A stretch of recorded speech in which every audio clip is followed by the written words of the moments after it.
WCIA 3 News, your local election headquarters.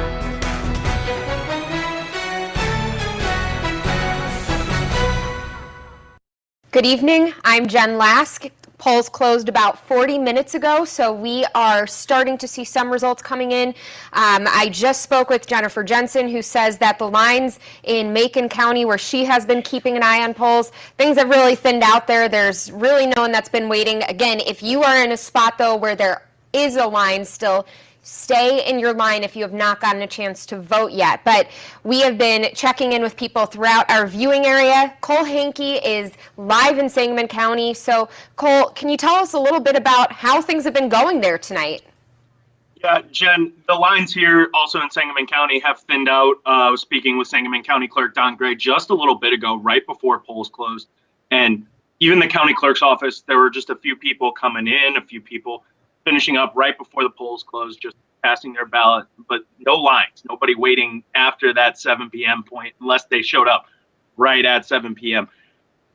Don Gray said, though, the entire time he was pretty surprised by the turnout, and that's relative with all of the different early votes that were cast. Sangamon County saw a ton of mail-in ballots and early ballots cast. In total, there were 52,596 early ballots cast, and that was as of last night. 31,430 of them were mail-in ballots, and 21,000 of them were cast early in person. That 52,000 votes makes up more than 50% of the ballots cast in 2016 for the presidential race in the county.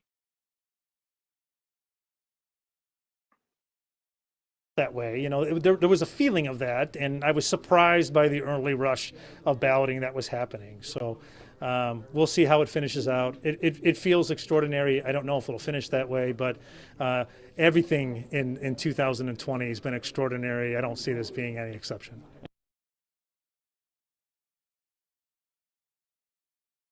As he said, it's too early for that way, you know, there was a feeling of that. But like I said, he was surprised by the turnout, especially early in the morning. But like I also said, the polls were pretty quiet when it came to about 7 p.m. tonight. Jen. So, Cole, what's the rest of the night going to be looking like for you?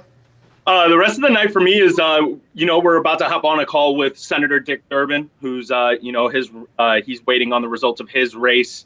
Also hopping on a call with Representative Rodney Davis's challenger, Betsy Dirksen-Longigan, to see how she's feeling about the night. That one, not a concrete time scheduled for that one. But going forward, those are kind of the plan. Meeting with candidates as they're, discussing their overall feelings for the night. It'll be interesting to see if we actually have numbers to go with those conversations. It's kind of strange because normally we'd be coming to you at a watch party, and instead, in order to, check in with these candidates, you're talking to them over Zoom, you're talking to them on the phone. It's a very different feel, right, Cole? Yeah, everybody's been saying it's a different feel. This is my first election. So, this is kind of the normal for me, I guess. This is the first time I've heard this. So, I think the next one, when hopefully we're not doing everything over Zoom, will be the one that feels a little weird. All right, well, we will be checking back in with you tonight and for the next election to see how things are going then, too. Yeah, have a good night. All right, thank you, Cole. And, again, we have been following issues all across the ballot, from president to local issues, but these aren't the only votes that we are following tonight. In fact, we also are following a big topic in Danville. Their city council has a big vote that's happening tonight as well, and Jamie Mays drove over there. She has been covering the council meeting going on. They're talking about sewage rates, and we're going to stop in and see how things are going with Jamie. The meeting is happening virtually. Before the vote, they are opening up City Hall for public comment. People are able to walk up to the podium, give a comment, and make their voices heard. Mayor Ricky Williams says the city has sewers that were built at the turn of the last century. Some infrastructure is crumbling because it's old.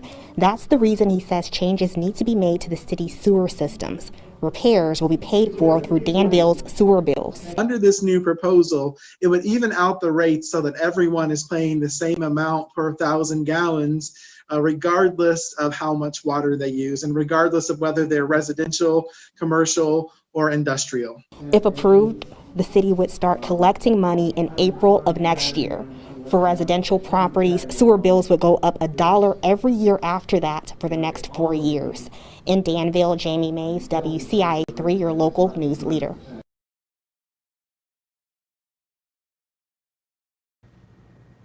All right, thank you, Jamie. So, of course, we are going to be following the updates from Danville. We are going to be following, those results I think we'll be getting a little bit sooner than some of the other ones that we will be seeing tonight. But we will continue to bring you the latest updates. I am going to be stepping out here in a moment because the rest of our anchor team is getting ready to break in with another cut-in coming up in just about 10 minutes. They're going to be giving you the latest updates on the numbers. So we will be bringing you those updates on each of our platforms. If you have not had a chance yet to download our app, I know I probably sound like a broken record for those of you who have been staying with us from the beginning, but that is the fastest way to find out what is going on with the issues that matter to you. For now, I'm Jen Lask. We'll see you soon. This is an election night update from WCIA 3 News, your local election headquarters.